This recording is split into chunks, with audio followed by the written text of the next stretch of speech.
Waktu itu sudah hampir jam 12 malam. Tiba-tiba dari luar, dia dengar ada suara anak kecil. "Bun, tumbas." Dan waktu itu si sosok ini saking tingginya, saking besarnya, Vivi ini sampai melihat ke arah atas. Bismillahirrahmanirrahim. Assalamualaikum warahmatullahi wabarakatuh. Sobat Kembara Sunyi dimanapun berada, pada kesempatan kali ini kami akan membagikan kisah yang dikirim oleh Sobat Kembara yang bernama Bu Vivi, yang asalnya dari sebuah kabupaten di Jawa Barat. Sebelum kita masuk ke ceritanya, untuk teman-teman yang nonton tayangan ini dan belum subscribe, jangan lupa untuk subscribe lebih dulu agar channel Kembara Sunyi ini lebih berkembang lagi dan kami lebih bersemangat lagi dalam membuat konten-konten terbaru di Kembara Sunyi. Dan untuk teman-teman yang telah mendukung kami sejauh ini, kami mengucapkan terima kasih banyak.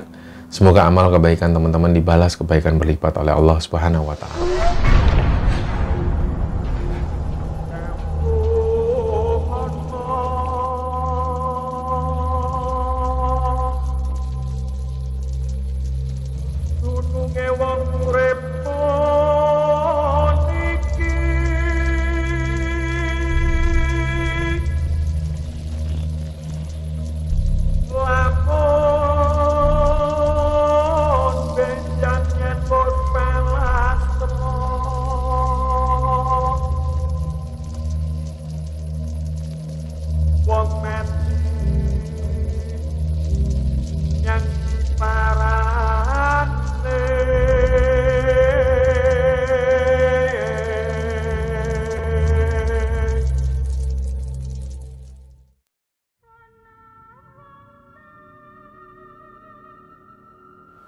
Ya, di episode kali ini kami akan menceritakan sebuah cerita yang dikirim oleh Sobat Kembara.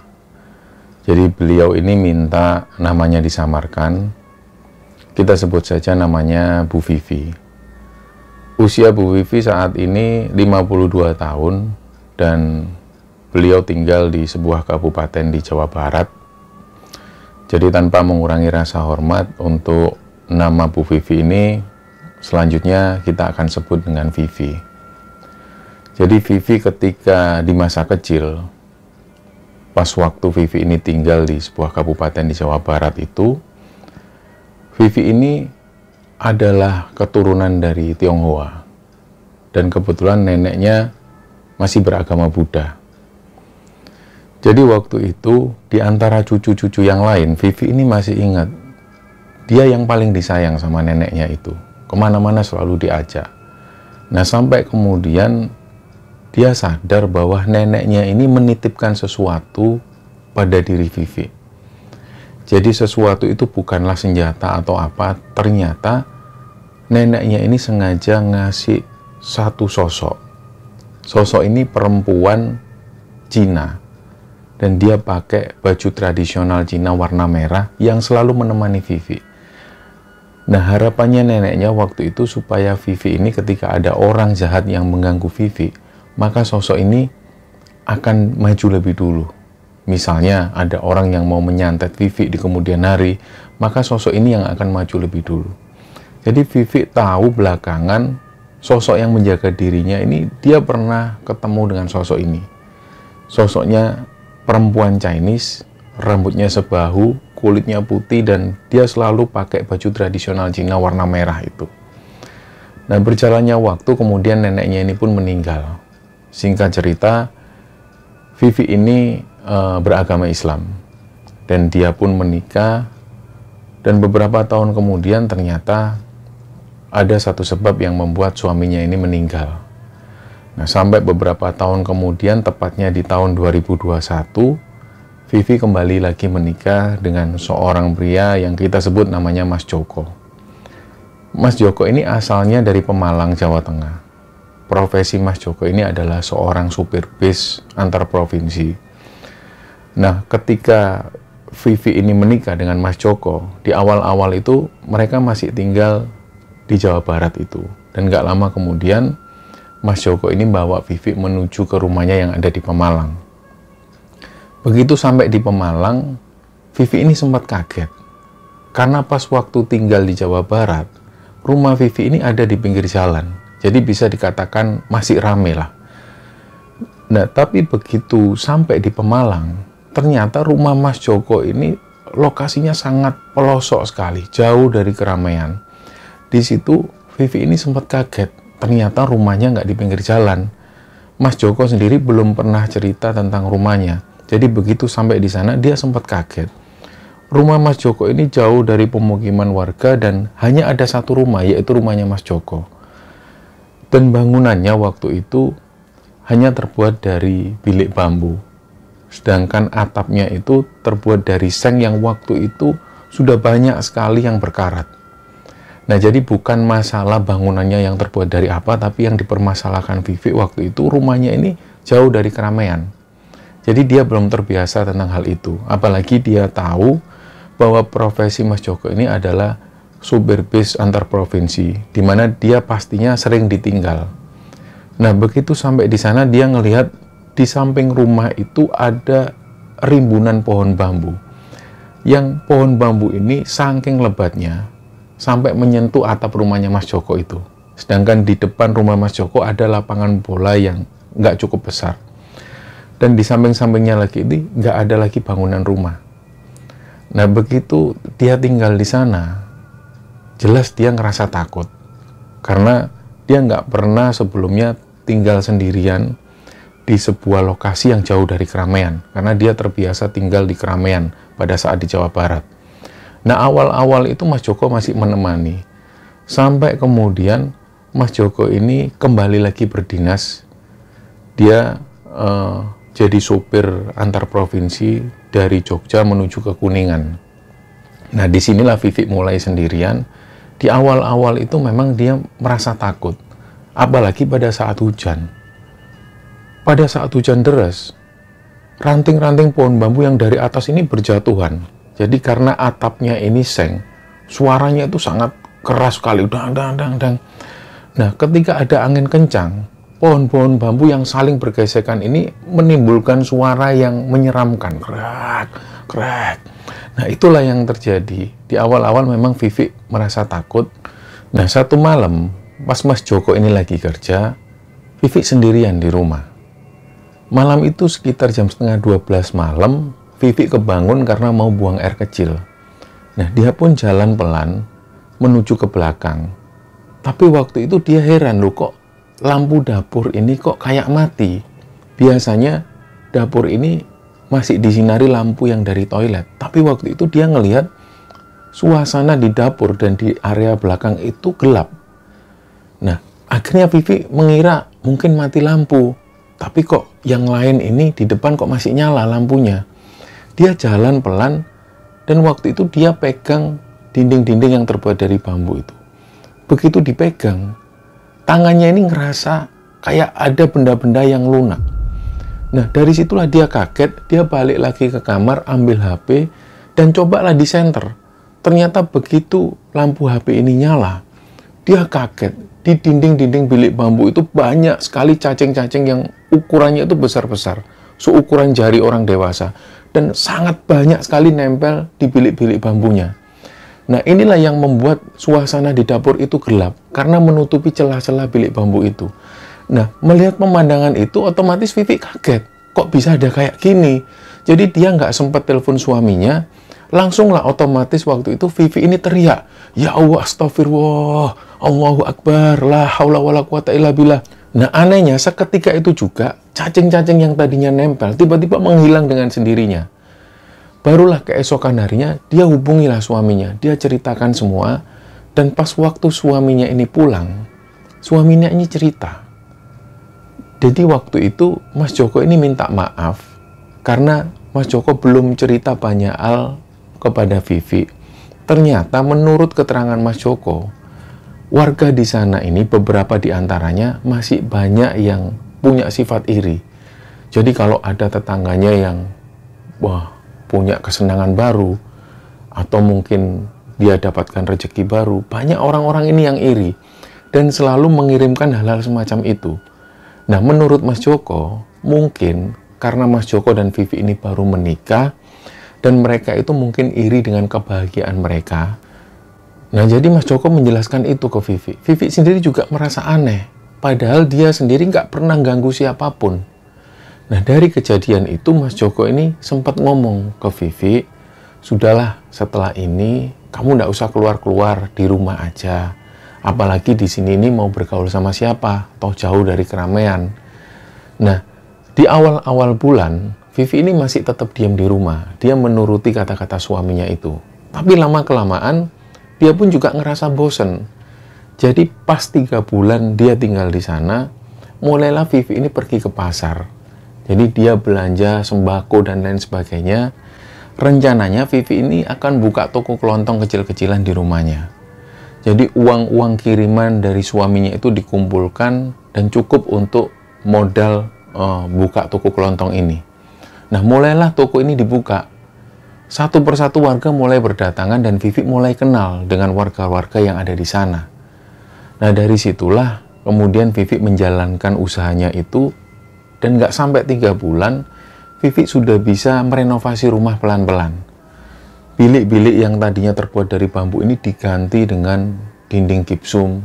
Dan lantai yang tadinya dari tanah mulai di keramik, meskipun nggak semuanya di keramik. Jadi dari usahanya itu, Vivi ini bisa nabung kecil-kecilan, dan di satu sisi lain dia bisa merenovasi rumahnya. Nah, berjalannya waktu, tiba-tiba ada beberapa orang yang datang. Nah, orang-orang ini rencananya akan beli tanah yang lokasinya persis di samping rumah Vivi, yaitu di rerimbunan bambu itu. Mereka akan bikin kandang bebek di sana. Nah, sekitar 5 orang lebih itu datang, mulailah mereka membersihkan dan mulai menebang bambu. Nah, mengetahui hal itu, Vivi ini sempat mengingatkan orang-orang ini, Pak, kalau bisa, kalau mau nebang bambu ini, bikinlah selamatan dulu, minimal izinlah sama penghuni yang ada di sini. Khawatir nanti ada apa-apa, nanti malah ada yang diganggu. Nah, si orang-orang ini nggak peduli. Nah, potongan-potongan bambu ini dibuat pagar oleh mereka. Dan sisa-sisanya nggak dibersihkan, jadi dibiarkan seperti itu. Nggak tahu kapan mereka mulai membangun, yang jelas setelah penebangan pohon bambu itu, mereka biarkan gitu aja. Beberapa hari kemudian, pas Vivi ini buka warung, ketika ada angin kencang, daun-daun yang berjatuhan di tanah itu masuk ke rumahnya Vivi. Dari situlah dia mulai nggak nyaman. Daun-daun yang kering ini dikumpulkan dan mulai dibakar. Tapi waktu itu memang jumlahnya banyak. Dia berpikir kalau ini dikerjakan sendiri, nggak mungkin selesai dalam 1-2 hari. Jadi pelan-pelan daun-daun kering ini dikumpulkan, dibakar. Nah, itulah yang dilakukan oleh Vivi. Nah, ternyata setelah kejadian itu, malamnya Vivi ini diganggu. Malam itu ketika Vivi sudah nutup warung, dia santai di rumah sambil nonton TV. Karena waktu itu suaminya nggak ada di rumah, dia sendirian nonton TV. Waktu itu sudah hampir jam 12 malam. Tiba-tiba dari luar, dia dengar ada suara anak kecil. Bun, tumbas, bun. Lalu dia kaget. Kok jam segini ada anak kecil? Jadi Vivi sudah merasa kalau ada yang aneh. Tapi karena dia penasaran, dia pun keluar. Begitu pintu rumah dibuka, dia ngelihat ada anak kecil. Tapi posisi anak kecil ini membelakangi Vivi. Rambutnya panjang sebahu. Dan waktu itu, si anak kecil ini tiba-tiba jalan menjauh dan tiba-tiba menghilang. Dari situlah Vivi langsung merinding.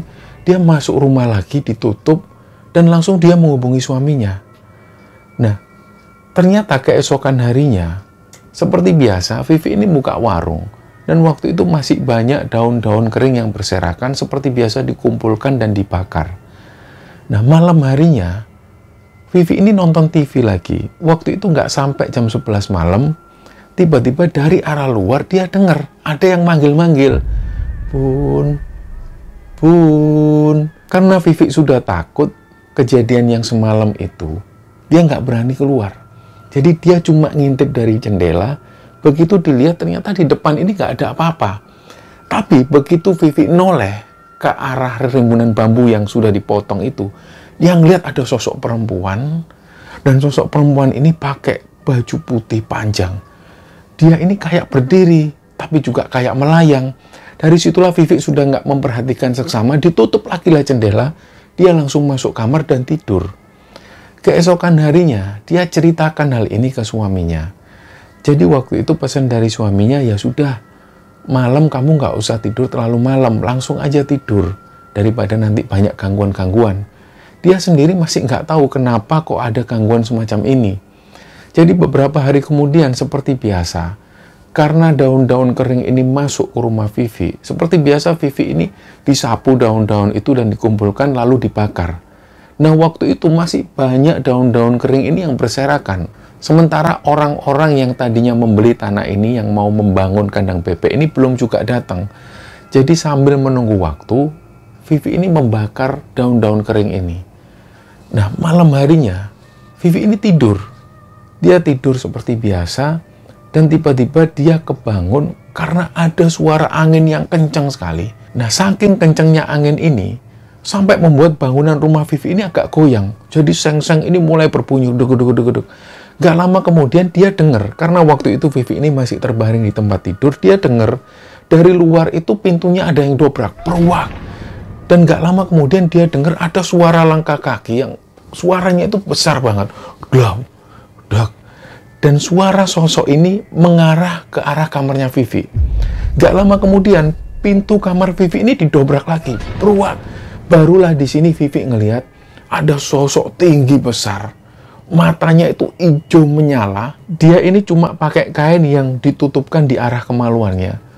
Dan waktu itu si sosok ini saking tingginya, saking besarnya, Vivi ini sampai melihat ke arah atas. Dan dia waktu itu takut. Tapi anehnya, pas waktu sosok tinggi besar ini ngelihat ke arah Vivi, tiba-tiba sosok ini langsung berpaling. Dia jalan lagi menuju ke arah dapur. Dan suaranya seperti itu. Dok, dok. Dengan suara mengerang yang keras. Nah, dari situlah Vivi ini heran. Itu tadi apa? Dia belum berani keluar. Langsunglah dia hubungi suaminya, tapi waktu itu suaminya nggak ngangkat telepon. Nah, sambil dia memikirkan itu tadi sosok apa, Vivi ini duduk di tempat tidur. Nggak lama kemudian, dia menuju ke toilet ambil handuk. Begitu Vivi ambil handuk, dia heran. Ternyata di pintu kamar Vivi itu, dia ngelihat ada jejak tapak kaki. Dan tapak kaki ini ukurannya besar. Nah, Vivi ini heran, apa iya ini bekas tapak kaki sosok yang tadi mendatangi Vivi? Dia masih heran. Keesokan harinya dia hubungi suaminya, diceritakanlah kejadian yang dialami. Dan beberapa hari setelah itu suaminya Vivi ini datang. Langsunglah suaminya Vivi ini telepon satu orang ustadz. Ustadz ini datang. Dan begitu ustadz ini ngelihat tapak kaki tersebut, ustadz ini juga kaget. Tapi langsung si ustadz ini menjelaskan, ini penunggu, sebenarnya penunggu yang ada di pohon bambu itu. Dia ini kayak nggak terima karena pohon bambu ini ditebang. Nah, dijelaskan lagi sama Vivi, saya bisa melihat sosok ini matanya hijau menyala. Tapi nggak tahu kenapa, pas waktu sosok ini ngelihat saya, dia itu langsung memalingkan badan dan langsung menjauh. Nah, ustadz ini menjelaskan, ya gimana nggak menjauh? Dia ini sebenarnya agak takut sama sosok yang ada di sampingnya Bu Vivi. Siapa Ustadz? Yaitu perempuan Cina itu yang pakai baju merah. Lah, ternyata si Ustadz ini juga menjelaskan seperti itu. Nah, Ustadz ini menjelaskan lagi, ini kalau bisa Bu Vivi, daun-daun yang kering itu nggak usah dibakar. Karena mereka nggak suka. Makanya dari sana mereka itu gangguin Bu Vivi. Nah, beberapa hari setelah itu, waktu itu suami Vivi ini ada di rumah. Dan nggak tahu kenapa mungkin Vivi ini kecapean setelah beraktivitas seharian. Jadi di sekitaran jam 6 setelah Vivi ini sholat maghrib, dia pamit tidur ke suaminya. Nah, suaminya ini bilang, sebentar Bun, jangan tidur dulu, ini masih maghrib. Apalagi ini Kemis malam Jumat Kliwon. Lebih baik tidurnya nanti agak malam. Tapi Vivi ini sudah merasakan ngantuk berat. Dia akhirnya nggak sempat nahan, dia pun langsung tidur. Nah, pas waktu tidur itu, yang terakhir kali, dia ngelihat suaminya ini masih nonton TV di depan.